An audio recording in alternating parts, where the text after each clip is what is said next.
மீண்டுமாய் உங்களோடு கூட ஐக்கியப்படும்படிக்கு தேவன் கொடுத்த இந்த ஸ்லாக்கியத்திற்காக உண்மையில நான் நன்றியா இருக்கிறேன். உங்களை உங்களை பார்க்கும்போது எனக்கும் உற்சாகமா இருக்குது. வார வாரம் தேவனுடைய வார்த்தையை கேட்கும்படிக்கு நீங்க அங்கங்கே இருந்தாலும் கூடுறீங்க. ஸோ இந்த நாளிலும் உங்களோடு கூட ஒரு புதிதாக நான் இன்னைக்கு புதுசா ஒன்றும் இல்லை, நம்ம கேட்ட காரியங்களே தான் நான் மறுபடியும் கேட்க வேண்டி இருக்குது. ஏன்னா அதை நடைமுறைப்படுத்துவதற்கு நம்ம பிரயாசப்பட வேண்டிய இருக்குது. ஸோ மீண்டும் மீண்டும் நம்ம அதை கேட்கிற பொழுது நானும் எச்சரிக்கப்படுகிறேன், நானும் உற்சாகப்படுத்தப்படுறேன். அதே மாதிரி நம்ம எல்லாருமே வந்து அந்த காரியங்களை இருதயத்துல நாம் பதித்து வைத்து அதன்படி நடப்பதற்கு தேவன் உதவி செய்வாராக.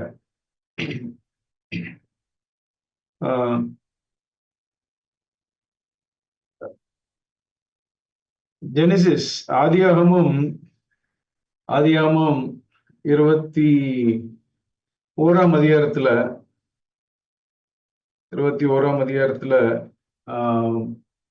14வது வசனத்துல இருந்து நம்ம பார்த்தோம் அப்படின்னா,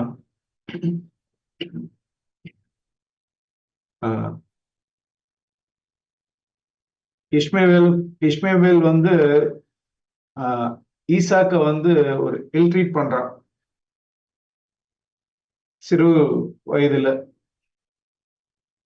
சோ அதை பார்த்த சாராள் ரொம்ப அப்படியே கோபமடைந்து துரத்தி விட்டுடுங்க, இந்த ஆகாரையும் அவருடைய பையனையும் துரத்தி விட்டுடுங்க அப்படின்னு சொல்லிட்டு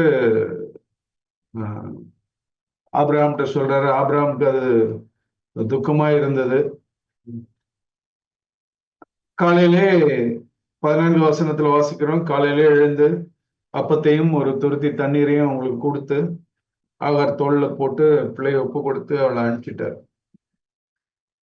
2 பேரும் வனாந்தரத்துல அப்படியே சுற்றி திரியிறாங்க. பாத தெரியல, வனாந்தரத்துல சுற்றி திரியிறாங்க. சரியான வெயில். கையில இருந்த தண்ணி எல்லாம் காலி ஆயிடுச்சு. அப்படியே தாகத்துல நாக்கு வறண்டு பையன் வந்து அம்மா தண்ணிமா தண்ணிமான்னு தவிக்கிறான். பெற்ற பிள்ளைக்கு, பால் கொடுத்து வளர்த்த பிள்ளைக்கு தண்ணி கொடுக்க முடியலையே அப்படின்ட்டு அவளுக்கு அவ்வளவு ஆதங்கம். ஐயோ, என் பிள்ளை என் கண்ணு முன்னாடி சாகிறத நான் பார்க்க விரும்பல அப்படின்ட்டு அம்பு பாயும் தூரத்துல போய் உட்கார்ந்து ஒன்னு அழுகிறா. நடந்து நமக்கு தெரியும். தேவதூதன் பிள்ளையின் சத்தத்தை கேட்டார். தேவதூதன் வானத்திலிருந்து ஆகாரை கூப்பிட்டு, பயப்படாத, பிள்ளை இருக்கிற இடத்துல தேவன் சத்தத்தை கேட்டார். அப்போ 19ஆம் வசனத்துல வாசிக்கிறோம், தேவன் அவளுடைய கண்களை திறந்தார். அப்பொழுது அவள் பார்த்தா திடீர்னு ஒரு வல், அது வரைக்கும் கண்ணுக்கு தெரியல, கண்ணை திறந்த அங்க ஒரு கிணறு இருக்கிறத பார்த்தார். ஒரு துறவு இருக்கிறத பார்த்துட்டு போய் உடனே ஓடி போய் தண்ணி துருத்தியில தண்ணியை பிடிச்சிட்டு கொண்டு வந்து குடிக்க கொடுத்தாள். பிள்ளை பொழைச்சிச்சு. இந்த சம்பவத்தை நான் பார்க்கிற பொழுது எனக்கு ஒரு காரியம் ஞாபகத்துக்கு வந்தது. தேவன் என் மேலேயும் நம்ம மேலேயும் எவ்வளவு அன்பு வச்சிருக்கிறார் அப்படின்ட்டு. ஆகாருடைய பிள்ளை அடிமையானவள், காணியாட்சிக்கு புறம்பா இருக்கிறவள் தான். அவள் சுதந்திரவாளி அல்ல, அவனும் சுதந்திரவாளி அல்ல. ஆனா அந்த பிள்ளை, அந்த மகன் தண்ணி குடிக்கிறதுக்கு தவிச்சுக்கிட்டு இருக்கப்போ, தண்ணி இல்லாம தவிச்சுட்டு இருக்கிறப்போ, சாகுற நிலைமையில தண்ணீர் தாகமா இருக்கிறேன் அப்படின்னு சொல்லும்போது ஒரு தேவதூதனை அனுப்பிச்சு அவருக்கு தண்ணீர் கொடுத்தார், காண்பிச்சார். ஆனா அதே பிதாவாகிய தேவன் அநேக நூற்றாண்டுகளுக்கு அப்புறம் தன்னுடைய சொந்த குமாரன் அவரும் இதே சப்தம் தான். நான் தாகமா இருக்கிறேன், எனக்கு தண்ணி வேணும், எனக்கு தண்ணி வேணும், எனக்கு தாகமா இருக்கிறேன். அவரும் சாக கிடக்கிறார், தண்ணி வேணும்னு கேட்கிறார். அன்னைக்கு ஆகாருடைய மகனுக்கு, இன்னொரு மகனுக்கு உதவி செய்த தேவன் அன்னைக்கு தன்னுடைய சொந்த மகனுக்கு அவர் தண்ணீர் கொடுக்கல. எவ்வளவாய் தேவன் நம்மளை நேசிச்சிருக்கிறார். அந்த இயேசு கிறிஸ்து என்னை எவ்வளவா நேசிச்சிருக்கிறார். தேவன் எவ்வளவாய் நாம் ரட்சிக்கப்படும்படிக்கு இஸ்மவேலுக்கு உதவி செய்தார். ஏன் அவருக்கு செய்யக்கூடாது? ஒரே காரணம். ஏன் உதவி செய்யல? ஏன் தன்னுடைய சொந்த குமாரனுடைய தாகத்துக்கு தண்ணி கொடுக்கல? ஒரே காரணம், இட் இஸ் மை சின். என்னுடைய பாவம், நம்முடைய பாவம். எனக்கு மீட்பு உண்டாகணும், நமக்கு மீட்பு உண்டாகணும். இதுதான். அதனாலதான் தன்னுடைய சொந்த குமாரனுக்கு அவர் தண்ணி கொடுக்கல. தேவனுடைய அன்பு எவ்வளவாய் நம்ம நேசித்த, உண்மையிலே தேவனுடைய அன்பை நாம் உணரதான் இந்த வாழ்க்கை நான் வாழ முடியும். இவ்வளவாய் என்னை நேசித்த தேவனுக்கு நான் என்ன செய்ய போறேன்? நாம என்ன செய்ய போறோம்?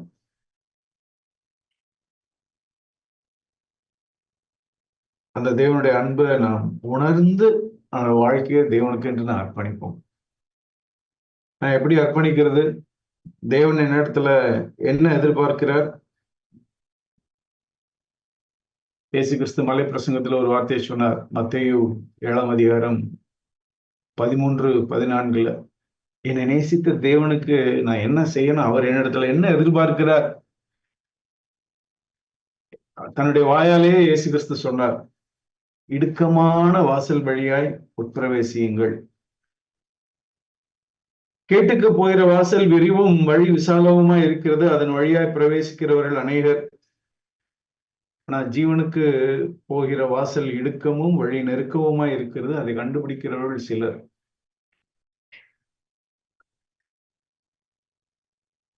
தேவனுடைய இருதயம் நான் விசாலமுமாய் இருக்கிற அந்த வழிக்கு போய் கெட்டு போய்விடக்கூடாது. கேட்டுக்கு போகிற வாசல், அது வாசல் விரிவு, வழி விசாலம். ஆனா தேவனுடைய வாஞ்சை, நான் ஜீவனுக்கு போகிற அந்த வாசல், இடுக்கமான அந்த வாசல், நெருக்கமான அந்த வழி, நான் அதை சூஸ் பண்றதுதான். அதான் தேவனுடைய வாஞ்சை. என்னுடைய மீட்பு, அவர் எனக்காய் சிலுவையில அவர் செய்த அந்த கிரியை, அந்த தியாகம், அவருடைய ஆத்ம வருத்தத்தின் பலன் அது நிறைவேறணும். அப்படின்னா என்னிடத்துல தேவன் எதிர்பார்க்கிறத, நான் நித்திய ஜீவனுக்கு போகிற இந்த வழியை, இதுலதான் நான் நடக்கணும். இது அவ்வளவு சீரியஸ் ஆனதா? நான் ரட்சிக்கப்பட்டேன், பாவங்கள் மன்னிக்கப்பட்டது, நான் ஒரு விசுவாசியா இருந்துட்டு போயிடலாமே. லூக்கா 13:23 எப்படியா நான் வாசிக்கிறோம். லூக்கா 13:23 ஒரு சிலருக்கு ஆண்டவர்கிட்ட கேள்வி கேட்கிறேன். ஒரு ஆள் ஆண்டவர்கிட்ட ஒரு கேள்வி கேட்கிறார். ஆண்டவரே, ரட்சிக்கப்படுகிறவர்கள் சில பேர் தானா? சில பேர் தானோ? அவனுக்கு ஒரு சந்தேகம். இவ்வளவு சுவிசேஷம் இவ்வளவு சொல்றீங்க, ஆனா எல்லாரும் ரட்சிக்கப்படுவாங்க. ரட்சிக்கப்பட்ட அவனுக்கு சந்தேகம் வந்துருச்சு. இவர் சொல்றத பார்த்தா ரட்சிக்கப்பட்டவர்கள் சில பேர் தானோ? ஆண்டவர் டைரக்டா அதுக்கு பதில் சொல்ல. ஏற்கனவே சொல்லிட்டார் மலை பிரசங்கத்துல, இது வழியா போனாதான் ஜீவன், இதுதான் ஜீவனுக்கு போகிற பாதை. ரட்சிக்கப்படணும், ரட்சிப்பை காத்துக்கொள்ளணும் அப்படின்னா இதுதான் ஒரே வழி. சில பேர் தானோ அப்படின்னு கேட்கப்ப அவர் சொல்றாரு, இடுக்கமான வாசல் வழியாய் உட்பிரவேசிக்க பிரயாசப்படுங்கள். இடுக்கமான வாசல் உட்பிரவேசிக்க பிரயாசப்படுங்கள் அப்படின்னா அடுத்தது சொல்றாரு, அநேகர் உட்பிரவேசிக்க வகை தேடினாலும் அவர்களால் கூடாமற் போகும் என்று உங்களுக்கு சொல்கிறேன். அநேகர் உட்பிரவேசிக்க வகை தேடுவாங்க. that doesn't mean அது அது வந்து என்ன அர்த்தம் இல்லை அப்படின்னா நான் அப்படிதான் பார்த்தேன். ஏதோ ஒரே ஒரு வாசல், அது இடுக்கமான வாசல் இருக்கிற பிரகாரம் நமக்கே தெரியும். எல்லாரும் ஒரு இடத்த விட்டு ஒரு வாசல், ஒரு சின்ன வாசல் இருக்குது அப்படின்னா எல்லாரும் முந்தி அடிச்சுட்டு நான் போறேன் நீ போறேன்ட்டு அந்த மாதிரி ஒரு வாசல் இல்ல. எல்லாருக்கும் ஒரு வாசல் இல்ல. நான் எப்படி பாக்குறேன் அப்படின்னா, ஆண்டவர் நம்ம ஒவ்வொருவருக்கும் உட்பிரவேசிக்க வகை தேடினாலும் அவர்களால கூடாம போதும் அப்படின்னா கூட்டம் நிறைய இருக்கும். அது வழியா நீங்க பிரவேசிக்க முடியாது, மத்தவங்க போயிடுவாங்க. மும்பைல ரயில்வே இதுல எலக்ட்ரிக் ட்ரெயின்ல போறப்ப அப்படிதான் சொல்லுவாங்க, எல்லாம் ட்ரை பண்ணுவாங்க.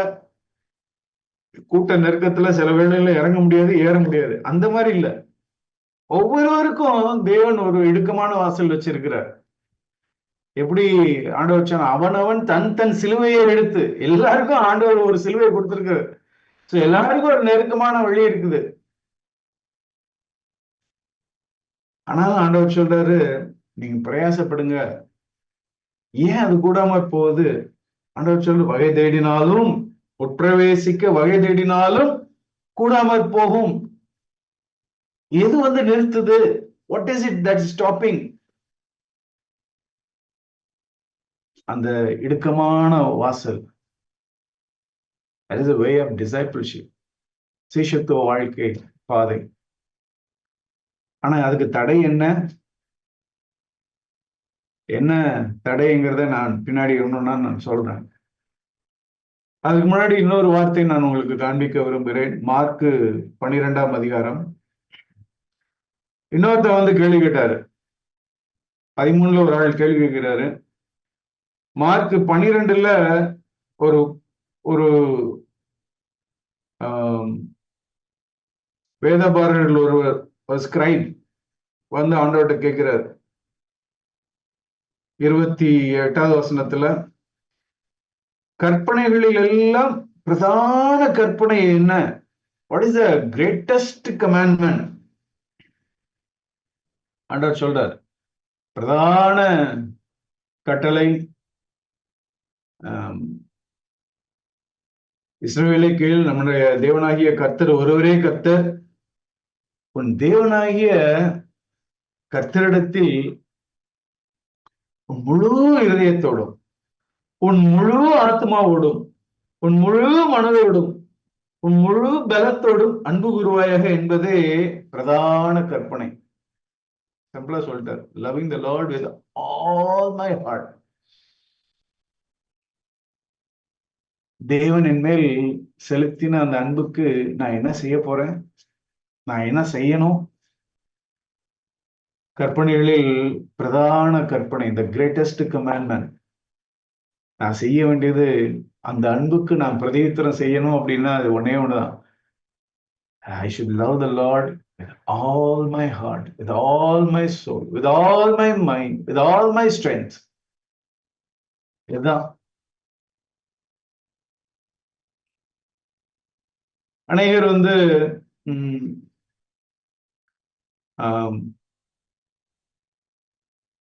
இந்த வசனத்தை நம்ம எப்படி அன்பு கூறுகிறது?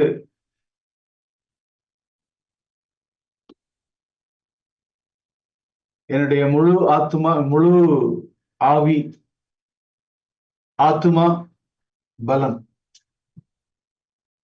தேவன் நம்மளை எப்படி உருவாக்கி இருக்கிறாரு அப்படின்னா,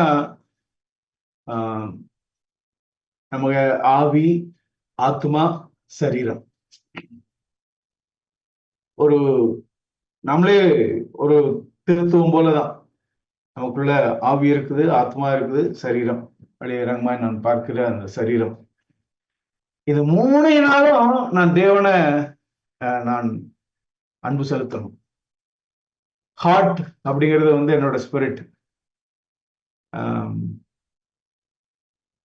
ஹார்ட்டுங்கிறது வந்து வேற ஒண்ணும் இல்லை, ஹார்ட்டும் ஆவியும் ஒண்ணுதான். முழு ஆத்மாவோடும் முழு மனதோடும், மனம், நம்முடைய மனது, நம்முடைய ஆத்மாங்கிறது வந்து நம்மளுடைய மைண்டு, நம்முடைய வில், நம்முடைய சித்தம், சுய சித்தம், இதெல்லாம் சேர்ந்ததுதான் ஆத்மா. சோ ஆவி, ஹார்ட், ஆத்மா, நம்முடைய நம்மளுடைய மைண்டு, நம்முடைய வில்லு, நம்முடைய முழு ஆத்மாவோடு கூட. பாடி அது வந்து மண்ணில இருந்து உருவாக்கப்பட்டது. நம்ம எல்லாருமே மண்ணில இருந்து உருவாக்கப்பட்டிருக்கோம். நம்முடைய சரீரத்துல தான் வெளியரங்கமான ஒரு பலன் இருக்குது. ஸோ நம்முடைய முழு பலன் பலம் அப்படிங்கிறது வந்து நம்முடைய சரீரம். ஸோ என்னுடைய ஆவி, ஆத்மா, சரீரம், இந்த 3 நாள், இந்த 3ஓட முழுமையா நான் தேவனிடத்தில் அன்பு செலுத்தணும். இந்த 3 காரியத்தை ஆண்டவர் சொல்றார். நீ உன் முழு இதயத்தோட அன்பு கூறு, உன் முழு ஆத்மாவோட அன்பு கூறு, உன் முழு பலத்தோட, முழு ஆத்மா, உன் முழு சரீரத்தோடு கூட நீ என்ன அன்பு கூறு, என கீழ்ப்படி. நான் நினைக்கிறேன் இந்த கற்பனையை தான் பிரதான கற்பனைன்னு சொல்லி சொன்னாரு. இந்த 3 கற்பனைகளின் அடிப்படையில தான் சீஷத்துவத்தின் 3 நிபந்தனைகள் நாம் கேட்டிருக்கிறோம். தெரியல நீங்க எத்தனை பேர் வந்து வார வாரம் சிஎஃப்சில இருந்து வருகிற அந்த வேர்ட் ஃபார் த வீக் நீங்க படிக்கிறீங்கன்னு தெரியல. தமிழ்லையும் சரி, இங்கிலீஷ்லயும் ரெண்டுமே அது நமக்கு கிடைக்கிறது. கடந்த 3 சனிக்கிழமைகள்ல, லாஸ்ட் 3 வீக்ஸ்ல அந்த சீஷத்துவத்தின் 3 நிபந்தனைகள் அதை குறிச்சு அழகா அருமையா அந்த சத்தியங்களை அனுப்பிச்சிருக்கிறாங்க. ஸோ மிக மிக முக்கியமான ஒன்று இந்த நிபந்தனைகள் நம்முடைய இதயத்துல நம்ம பைத்து கொள்ள வேண்டியது. நம்ம நிறைய முறை நம்ம கேட்டிருக்கிறோம், பட் அதனாலதான் மீண்டும் மீண்டும் நம்ம கேட்க வேண்டியது இருக்கு. ஏன்னா இது நமக்குள்ள ஆழமா போனோம். தேவன் கிறிஸ்துவ ஐக்கிய சபை சிஎஃப்சிய இந்தியாவில் ஏற்படுத்தினது நம்முடைய தரிசனமே நான் சீஷனாய் வாழ்ந்து சீஷர்ல நம்ம உருவாக்கணும் அப்படிங்கிறது நம்முடைய சபையின் தரிசனம்.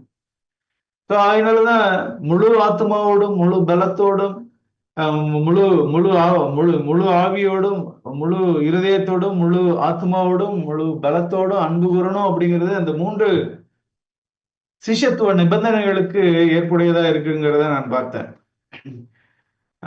நம்ம எல்லாருக்குமே தெரியும், இயேசு கிறிஸ்து அதை ரொம்ப அழகா வந்து லூக்கா 14ஆம் அதிகாரத்துல 26வது வசனத்துல இருந்து தேவன் இயேசு கிறிஸ்து நமக்கு சொன்னார். So first, loving the Lord with all my heart, என் முழு இருதயத்தோடும், that means என் முழு ஆவியோடும். ஹார்ட் நான் சொன்னது போல இருதயமும் ஆவியும் ஒண்ணுதான். என் முழு ஆவியோடு கூட நான் தேவனிடத்தில் அன்பு செலுத்தணும். that means நான் தேவனிடத்துல நான் காண்பிக்கிற அன்பு மற்றவர்களிடத்தில் நான் காண்பிக்கிற அன்பை காட்டிலும் அது மேலானதா இருக்கணும், சுப்ரீமா இருக்கணும். அதுதான் இந்த வசனத்துல வாசிக்கிற, யாதொருவன் என்னிடத்தில் வந்து தன் தகப்பனையும், தன் தாயையும், மனைவியையும், பிள்ளைகளையும், சகோதரரையும், சகோதரிகளையும், தன் ஜீவனையும் வெறுக்காவிட்டால் எனக்கு சீஷனா இருக்க மாட்டான். நான் அதை எப்படி வாசிக்கிறேன் அப்படின்னா, யாதொருவன் என்னிடத்தில் வந்து தன் தகப்பனையும், தாயையும், மனைவியும், பிள்ளைகளையும், சகோதரிகளையும், தன் ஜீவனையும் வெறுக்காவிட்டால் அவன் தன் முழு ஆவியோடு கூட என்னை நேசிக்கல. என்னுடைய அன்பு, என்னுடைய இருதயத்தின் நேசம் அவர் மேலதான் சுப்ரீமா இருக்கணும். தட் மீன்ஸ் நான் அவரிடத்துல நேசிக்கிற அந்த நேசத்தை காட்டிலும் என்னுடைய அப்பா, என்னுடைய அம்மா, மனைவி, பிள்ளைகள், சகோதரர்கள், சகோதரிகள் என்னையே நேசிக்கிறது வந்து ரொம்ப சிறியதா இருக்கணும். இன்னொரு வகையில சொல்ல போனா, I don't please them above the Lord. தேவனுக்கு மேலாக நான் அவங்களை பிரியப்படுத்தவே மாட்டேன். And I don't obey them disobeying God's commandment. தேவனுடைய கற்பனைகளுக்கு நான் கீழ்ப்படியாமல் இருந்து அவங்களுக்கு நான் கீழ்ப்படிய மாட்டேன்.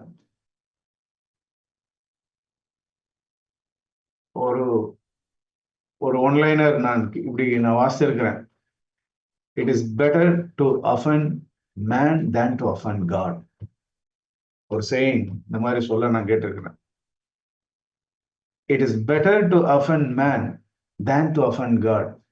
தேவனை அவருடைய இருதயத்தை புண்படுத்துகிறதை காட்டிலும் மனுஷனை புண்படுத்துகிறது நல்லது. நான் தேவனுக்கு கீழ்ப்படியாமல் இருந்து நான் அவரை புண்படுத்துகிறதை காட்டிலும் இன்னொரு மனிதனுக்கு நான் கீழ்ப்படியாமல் இருந்து தேவனுடைய வார்த்தைக்கு விரோதமாய் எதையாவது சொல்ல செய்ய நான் வற்புறுத்தப்படுகிற பொழுது நான் அதுக்கு கீழ்ப்படியாமல் இருந்து அந்த மனுஷனை நான் புண்படுத்தலாம். அதுதான் நான் தேவனிடத்துல அன்பு செலுத்துறது. நான் மற்றவர்களை தகப்பனையும் தாயையும் மனைவி பிள்ளைகளை சகோதர சகோதரிகளை வெறுக்கிறது. அதுதான் நம்ம கேட்டுக்கிறோம். திருச்சபையில வெறுக்கிறது அப்படின்னா it's not a literally hating them. நான் தேவனை நான் பிரியப்படுத்துவேன். அதுதான் முக்கியமானது. I would rather offend man than to offend God. So, அந்த பிரின்சிபல் அதே தான் இயேசு கிறிஸ்து இன்னொரு இடத்துல மத்தேயு 10:37 அதே தான் சொல்லுவார். தகப்பனையாவது தாயாகிலும் என்னிலும் அதிகமாய் நேசிக்கிறவன் எனக்கு பாத்திரம் அல்ல, மகனையாவது மகளையாவது என்னிலும் அதிகமாய் நேசிக்கிறவன் எனக்கு பாத்திரவன் அல்ல. நான் இப்படி ஒரு உதாரணத்தை நான் கற்பனை பண்ணி பார்த்தேன். ஏன்னா இது உலகத்துல நடக்கிறதும் கூட தான். ஒரு குடும்பம், அப்பா இல்ல, அம்மாவும் பையனும், விதவையான தாய், மகன். அந்த மகனை வளர்த்து ஆளாக்க வேண்டிய பொறுப்பு அந்த அம்மா அவ்வளவு கஷ்டப்படுறாங்க. தன்னுடைய உழைப்பெல்லாம் கொடுத்து பையனை நல்லா படிக்க வச்சு இவன் நல்ல ஒரு ஆளை ஆக்கணும், நல்ல ஒரு பொசிஷனுக்கு வரணும் அப்படின்னு சொல்லிட்டு அவனை ரொம்ப கஷ்டப்பட்டு படிக்க வச்சு அவனை பெரிய ஆளா ஆக்கிடுறாங்க. நல்ல ஒரு வேலையில இருக்கிறான். இப்போ பையனுக்கு கல்யாணம் நடக்கிறது.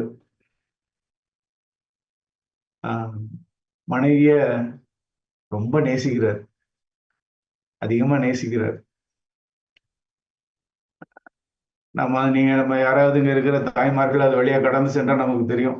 அவ்வளவு நாள் அம்மா அம்மா அம்மான்ட்டு இருந்த பையன் இப்போ புதுசா ஒரு ஆள் அந்த பொண்ணு மேல தன் மனைவியோடு கூட தன் மகன் ரொம்ப அட்டாச்சா இருந்து அவனை நேசிக்கிறத பார்த்த உடனே அவங்களுக்கு என்ன வரும் அப்படின்னா, பையன் நம்மளை வெறுக்க ஆரம்பிச்சிட்டான். அந்த ஃபீலிங் தான் வரும். பையன் நம்மளை வெறுக்க ஆரம்பிச்சிட்டான். தாய்மார்களுக்கு அப்படிதான் இருக்கும். அதுவும் அந்த மாதிரி சூழ்நிலையில் இருக்கும் பொழுது. ஏன் அவன் வெறுக்கல, அவங்களுக்கு தெரியும் பையன் நம்மளை வெறுக்கல. ஆனா அந்த அன்பு இன்னொரு ஆள் மேல ரொம்ப அதிகமா இருக்குது. பையன் வெறுக்கல.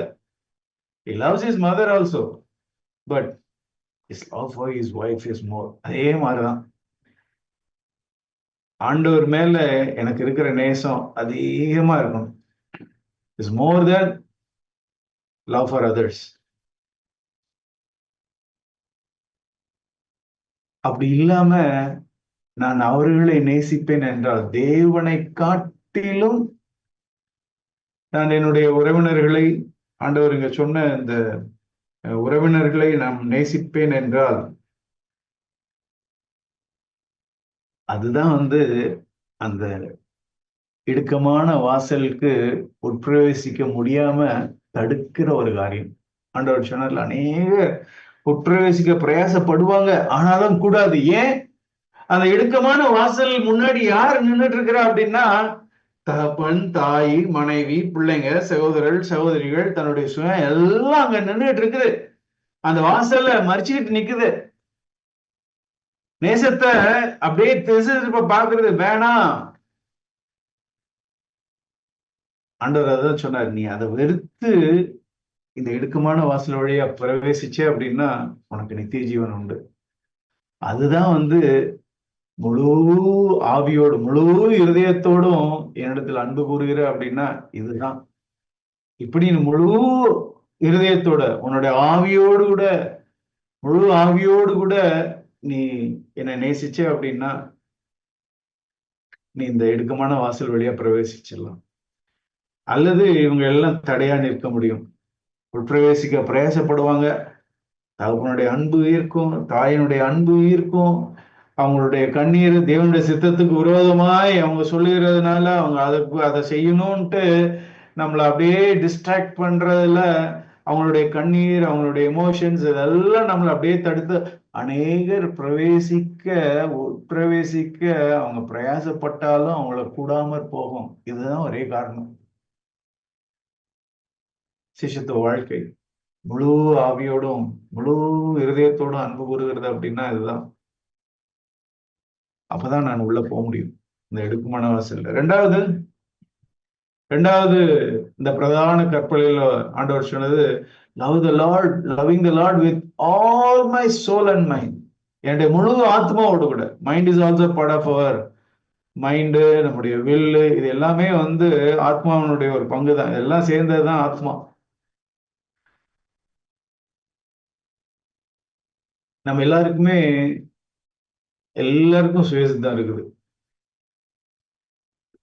இன்னொரு இது ஆண்டவருடைய சித்தம் இருக்குது.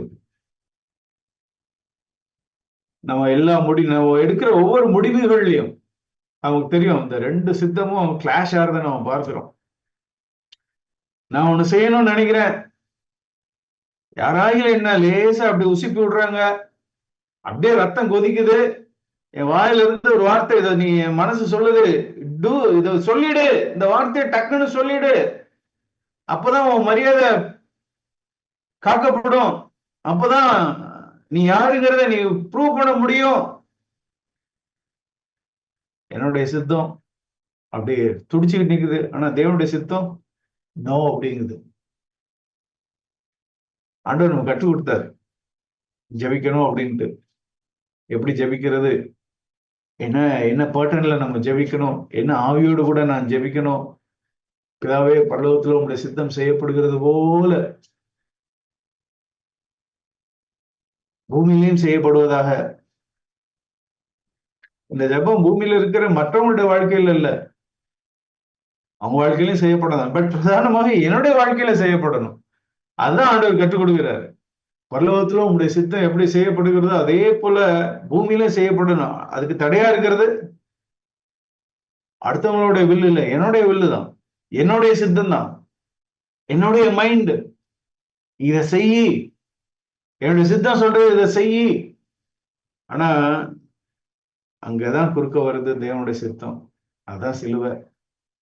என்னுடைய சித்தமும் தேவனுடைய சித்தமும் குறுக்கிடுகிற அதுதான் அந்த சிலுவைய. அதான் இயேசு கிறிஸ்து லூக்கா 9:23 சொன்னார்,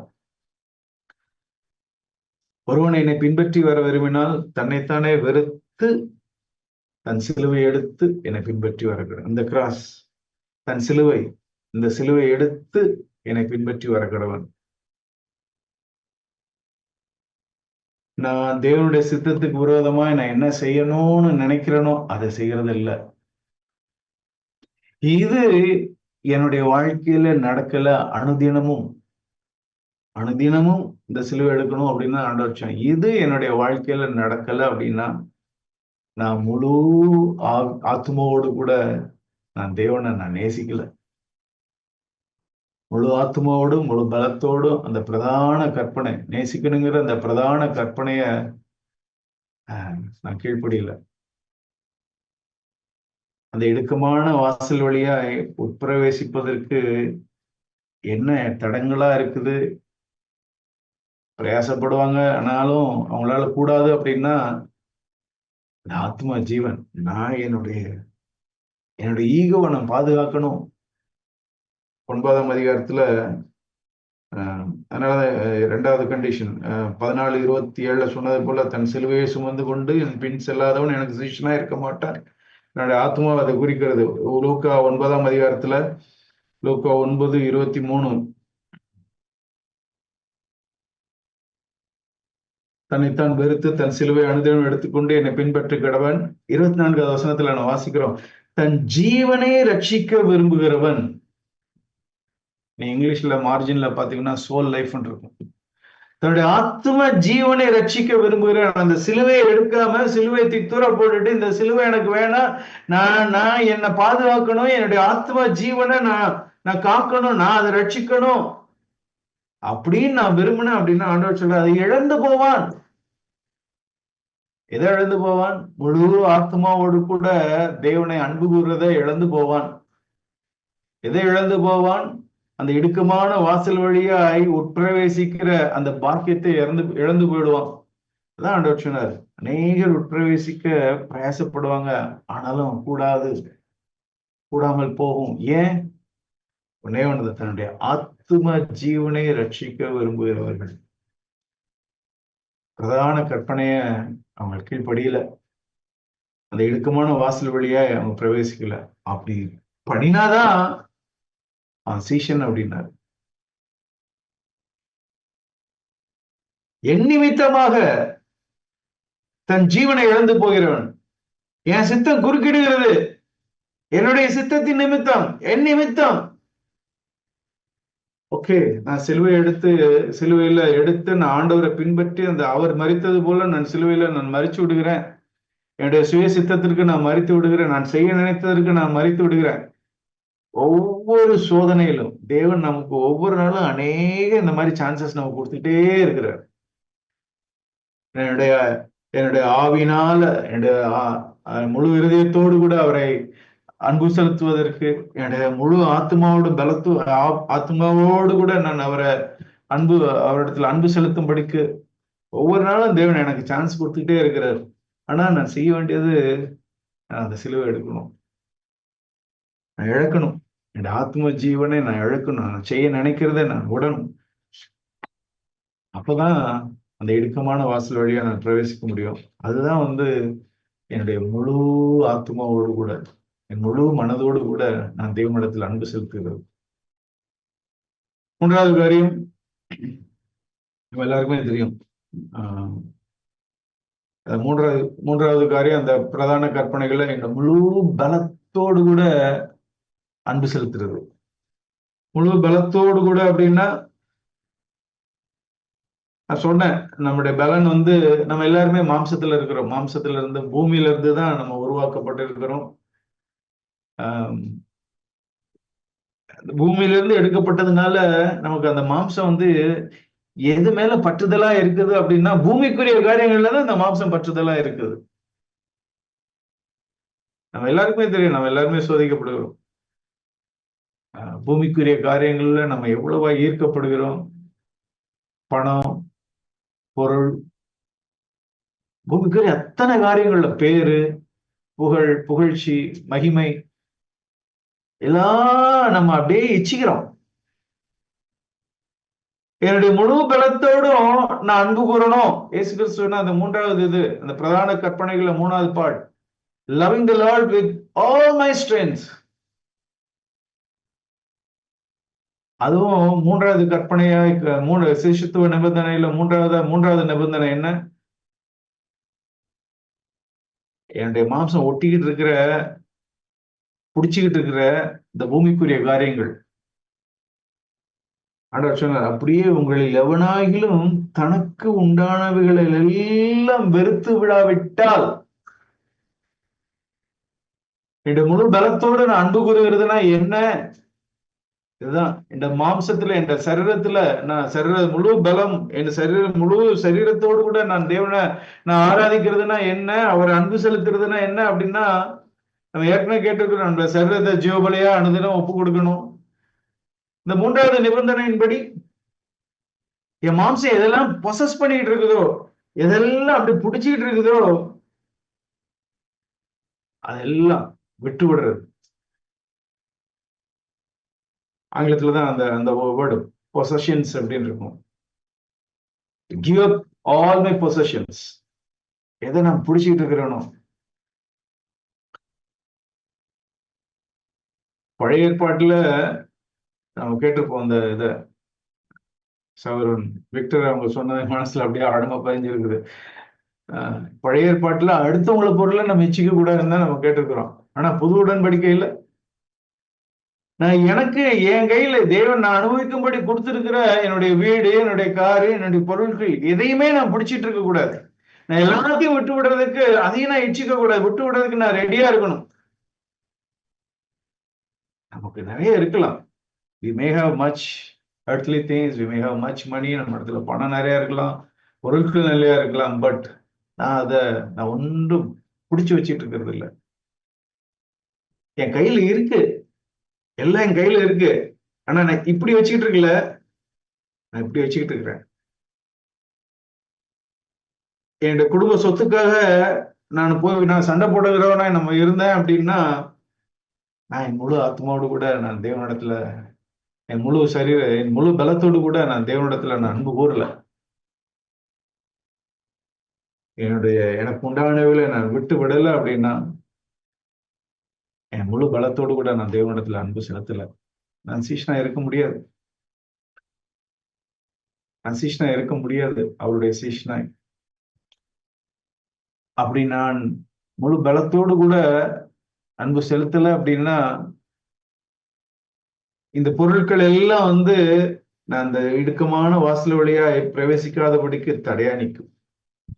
ஏன் உட்பிரவேசிக்க முடியல அப்படின்னா, பணாசை, பொருளாசை, எல்லாம் ஆல் ஃபார்ம்ஸ் ஆஃப் கிரீட், இந்த மாம்சம் அப்படியே எதெல்லாம் பொசஸ் பண்ணிட்டு இருக்கோ இதெல்லாம் தான் அங்க தடுத்துட்டு நிக்குது. என்னுடைய உறவுகள் தடுத்துட்டு நிக்கிறாங்க அந்த இடுக்கமான வாசல் வழியா பிரவேசிக்காதபடிக்கு. என்னுடைய சித்தம், என்னுடைய சுய சித்தம் தடுத்துக்கிட்டு இருக்குது.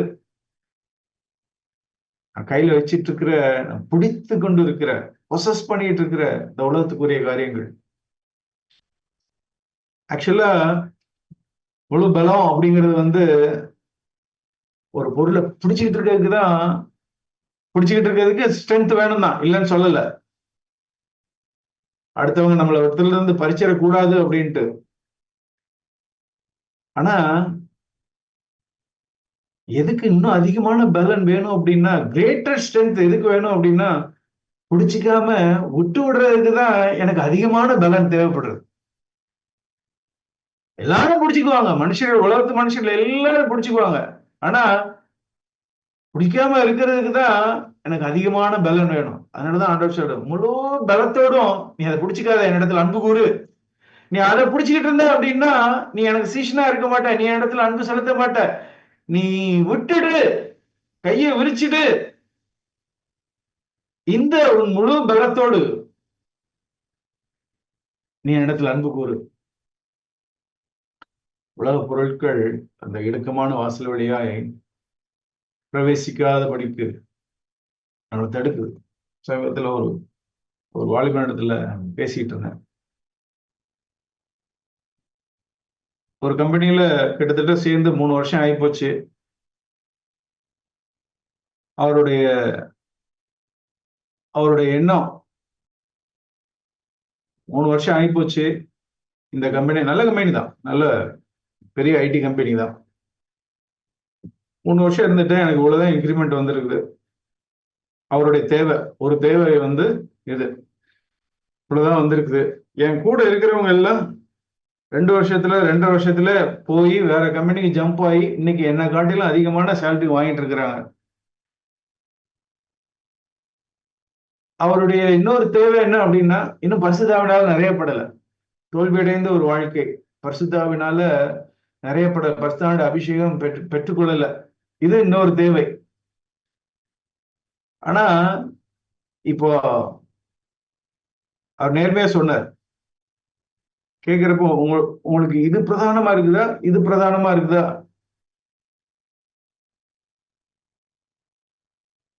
முழு பலத்தோடு தெய்வனிடத்தில் அன்பு செலுத்துகிறதுனா என்னுடைய ஃபர்ஸ்ட் ப்ரையாரிட்டி என்ன? What is my priority? நான் இதை பிடிச்சிட்டு இருக்கிறேன்னா எனக்கு இது வேணும், அதுக்காக நான் இதை விட்டு விடுறதுக்கு, இதை தேடாம நான் இருக்கிறேன் அப்படின்னா, I cannot enter into the நேரோ கேட். அந்த இடுக்கமான வாசல் வழியா நான் பிரவேசிக்கப்படவே முடியாது. என்னுடைய டெசிஷன்ஸ், என்னுடைய முழு பலத்தோடு நான் அன்பு செலுத்தல தேவனிடத்துல. என் முழு பலத்தோடு கூட நான் தேவனிடத்துல நான் அன்பு செலுத்தல. லூக்கா 13ஆம் அதிகாரத்துல ஆண்டவர் சொல்றார், ரட்சிக்கப்பட்டவர் சில பேர் தானோ, அந்த கேள்வியை கேட்டுதான் ஆண்டவர் சொல்றப்பா, நீங்க முழு இதயத்தோட அன்பு கூறுங்க, முழு ஆத்மாவோட முழு பலத்தோட அன்பு கூர்ந்து எப்படியாயும் உள்ள பிரவேசிக்க பிரயாசப்படுங்க. இதெல்லாம் தடைகளா இருக்கும். அந்த சிஷ்யத்துவத்துல சொல்லப்பட்ட அந்த நிபந்தனைகளை சொல்லப்பட்ட ஒவ்வொரு காரியமும் உறவினர்கள், உடைய சுயசித்தம், பொருட்கள், பண ஆசை, இதெல்லாம் தடையா இருக்கும். ஆண்டவர் பார்த்துக்கிட்டே இருக்கிறாரு. இதெல்லாம் வீட்டுக்கு எஜமான இதெல்லாம் பார்த்துட்டு இருக்கிறாரு. அந்த 3 நிபந்தனைகளை எப்படி நம்ம அணுகிறோம்? உறவினர்களை நான் பிரியப்படுத்திக்கிட்டே இருக்கிறேன்னா, அந்த வாசல்ல நின்றுகிட்டு தடுத்து நின்று கொண்டு இருக்கிற அந்த உறவினர்களை நான் ப்ளீஸ் பண்ணிக்கிட்டே இருக்கிறேன்னா, என்னுடைய சுயசித்தத்தையே நான் செஞ்சிட்டு இருக்கிறேன்னா, உலக பொருட்கள் மேலேயே என்னுடைய இருதயம் போயிட்டே இருக்குதா? ஆண்டவர் அதை பார்த்துக்கிட்டே இருக்கிறாரு. நீடிய பொறுமையா இருந்தார். ஆனா ஒரு நாள் எழுந்துச்சிட்டார். அது வரைக்கும் அந்த வாசல் திறந்தே இருந்தது. ஒரு நாள் இந்த சிஷ்யத்துவத்தின் நிபந்தனைகளை நிறைவேற்றுவதற்கு கொஞ்சம் கூட ஒரு இதுவே இல்லை. கேட்டுட்டே இருக்கிறோம், ஆனாலும் அதை குறிச்சு அது வழியா போகணுங்கிற ஒரு இது இல்லை. வீட்டு எஜமான் ஒரு நாள் எழுந்து கதவை பூட்டிக்கிறார். பூட்டினதுக்கு அப்புறம் தான் நமக்கு தெரியுது, ஐயோ இவங்களுக்கு முக்கியத்துவம் கொடுத்துட்டேன், இதுக்கு முக்கியத்துவம் கொடுத்துட்டேன், உலக பொருளுக்கு முக்கியத்துவம் கொடுத்துட்டேன். ஆண்டவரே ஆண்டவரே, எங்களுக்கு நீங்க திறக்கணும், எனக்கு நீங்க திறக்கணும். தட்டுறேங்க. ஆனா சொல்றது, எப்பா நீ யாருன்னே எனக்கு தெரியாது. I don't know who you are. யாருன்னு எனக்கு தெரியாது. எவ்வளவு துக்கமான ஒரு காரியம். உன்னே ஒன்றுதான் உணர்ந்தேன். தேவனிடத்துல முழு இருதயமாய் அன்பு கூறுகிறது அப்படின்னா என்ன அப்படின்னா, அந்த சீஷத்துவத்தின் முழு இருதயத்தோடும் முழு ஆத்மாவோடும் முழு மனதோடும் முழு பலத்தோடு அன்பு கூறுகிறதுனா என்ன? அந்த பிரதான கற்பனை என்ன அப்படின்னா, நான் உணர்ந்து கொண்டது இந்த சீஷத்துவத்தின் இந்த 3 நிபந்தனைகளை நான் நிறைவேற்றுகிறது தான். அதுதான் நான் தேவனிடத்துல முழு இருதயத்தோடு முழு பலத்தோடு என்னோட ஆவி ஆத்மா சர்வத்தோடு கூட நான் தேவனிடத்துல நான் அன்பு செலுத்துறேங்கிறதுக்கு அதுதான் அடையாளம், அதுதான் ப்ரூஃப். அதுதான் அந்த இடுக்கமான வாசல் வழியா, அதுதான் ஜீவனுக்கு போகிற வாசல். பிரியமானவர்களே, நம்மளுக்கு நான் எல்லாருக்குமே தெரியும், இந்த பயம் நம்ம எல்லாருக்குள்ளேயும் இருக்கும்னு நினைக்கிறேன், இருக்கும்னு நினைக்கிறேன். நம்ம சுற்றி இருக்கிற கிறிஸ்தவத்துல இருக்கிற அநேகருக்கு கொடுக்கப்பட்டதை காட்டிலும் நமக்கு அதிகமாக கொடுக்கப்பட்டிருக்கு. நம்மளை சுற்றி இருக்கிற கிறிஸ்தவர்கள் கேட்டதை காட்டிலும் நானும் நீங்களும் அதிகமா கேட்டிருக்கிறோம். நம்மிடத்துல அதிகம் கேட்கப்படும். நான் முழு தேவன் என்னிடத்துல அன்பு செலுத்தினாரு. தன்னுடைய குமாரனை தவிக்க விட்டு என் நிமித்தம் நம் நிமித்தம் தண்ணி கொடுக்காம அவரை கைவிட்டு நான் ரட்சிக்கப்படும்படிக்கு நரகத்தையே அனுபவிச்சாரு. அந்த தேவனிடத்துல நான் எப்படி நான் அன்பு செலுத்த போறேன்? என்னுடைய உறவினர்களை நான் அன்பு செலுத்தி அவர் மேல இருக்க அன்பை குறைச்சி இது பண்ண போறேன்னா, என்னுடைய சுயசித்தத்தை செய்து அந்த அன்பை நான் குறைக்க போறேன்னா, உலக பொருட்களுக்காக நான் சண்டை போட்டு அதை பிடிச்சிக்கிட்டு அதை விட்டு விடாம இருந்து சீஷனை வாழாம நான் அப்படி வாழ போறேன்னா, இந்த நிபந்தனைகளை நான் என்னுடைய வாழ்க்கையில நான் நிறைவேற்றி அதற்காக பிரயாசப்பட்ட லார்ட், ஆண்டவரே நம்முடைய சீஷனா வாழணும். என்னால என்னுடைய சொந்த பலத்துல எனக்கு முடியல, எனக்கு பரிசுத்தாவின் பலனை தாங்க, எனக்கு உதவி செய்யுங்க, நான் அபிஷேகிங்க, ஒவ்வொரு நாளும் ஆவியை கொடுங்க, நான் இந்த பாதையில நடக்கணும், நான் உண்மை நேசிக்கணும். அந்த அவருடைய நேசத்தை நான் நினைத்து என்னுடைய இருதயத்துல வைத்து என் முழு பலத்தோடும் நாம் ஒவ்வொருவரும் முழு இருதயத்தோடு கூட ஆவியோடு கூட முழு ஆத்மாவோடு கூட முழு பலத்தோடு கூட நம் தேவனிடத்தில் அன்பு செலுத்துவோம். சீஷர்லாம் நம்ம வாழ்வோம். தேவன் நம்ம ஒவ்வொருவருக்கும் அவருடைய ஆவியானவர் மூலமா உதவி செய்வாராக. ஆமென். தகப்பனே, நாங்கள் இடத்துல வருகிறோம். உங்களுடைய அன்பிற்காக நாங்கள் நன்றி சொல்கிறோம். எவ்வளவா எங்களை நேசிச்சிங்க ஆண்டவரே. We don't deserve anything good from you, Lord. எங்களிடத்துல நீ அன்பு காண்பிக்கும்படி, இவ்வளவாய் அன்பு காண்பிக்கும்படி எங்களிடத்துல ஒண்ணு கூட இல்லைங்கிறது எங்களுக்கு தெரியும். ஆனாலும் எங்களுடைய ஆத்தும மீட்பை நீர் அருமையாய் எண்ணினீர் ஆண்டவரே, நேசிச்சீர். அந்த நேசத்துக்கு நாங்க என்ன செலுத்துவோம் ஆண்டவரே? நாங்க எப்படி ஆண்டவரே நாங்க முழு இருதயத்தோடும், முழு ஆத்மாவோடும், முழு பலத்தோட உங்களிடத்துல எப்படி அன்பு செலுத்த முடியும் ஆண்டவரே? ஆண்டவரே, நாங்க இந்த சீஷர்களா வாழ்றதுனாலதான் யாரை காட்டிலும் சுப்ரீமா நாங்கள் நேசிக்கிறோம். அனுதினமும் சிலுவை எடுத்து பின்பற்றணும். உலக பொருட்களை நாங்கள் விட்டு விடுறதுக்கு ஆயத்தமா இருக்கணும். ஆண்டவரே, எங்களுக்கு அப்பேற்பட்ட ஒரு வாஞ்சை விருப்பத்தையும் கொடுங்க. நாங்க நிறைய கேட்டிருக்கிறோம் ஆண்டவரே. நாங்க புதுசா இன்னைக்கு கேட்கல, நீங்க நிறைய நாங்க இதை கேட்டிருக்கிறோம். வாழ்க்கையில நாங்க அனுதினமும் இதை நடைமுறைப்படுத்தணும். எங்களுக்கு ஒத்தாசை கொடுங்க. எங்களுடைய இருதயங்களிலே இதை எழுதுங்க ஆண்டவரே. நாங்க இந்த அன்பிற்காக நாங்கள் இந்த வாழ்க்கை வாழும். இந்த அன்பு எங்களை நெருக்கி ஏவிட்ட ஆண்டவரே, இந்த சீஷத்துவ வாழ்க்கை வாழும்படிக்கு ஒவ்வொருவருக்கும் உதவிச்சு. நாங்க யாரும் ஆண்டவரே நாங்க அந்த இடுக்கமான வாசல் வழியா நுழையிறத நாங்க மிஸ் பண்ணிட வேணாம். நீங்க சொன்னீங்க சில பேர் தான் அதை நுழைவாங்க அப்படிங்கிறத தீர்க்கமா சொன்னீங்க ஆண்டவரே. ஆண்டவரே, அது எவ்வளவு டேஞ்சர். நான் உன்னை அறியேன்னு சொல்லிடுவீங்களே, அக்கிரமக்காரரே என்னை விட்டு அகன்று போகணும்னு நீங்க சொன்னீங்களே லார்ட். அந்த இடத்துக்கு நாங்க யாரும் வந்துட வேணாம் ஆண்டவரே. எங்களுக்கு உதவிச்சிங்க. உங்களுடைய எச்சரிப்பின் சத்தத்தை நாங்கள் கேட்டுக்கொள்ளட்டும் ஆண்டவரே. உங்களுடைய அன்பிற்காக நாங்கள் வாழட்டும். இயேசு நாமத்தில் ஜெபிக்கிறோம் நல்ல பிதாவே. ஆமென்.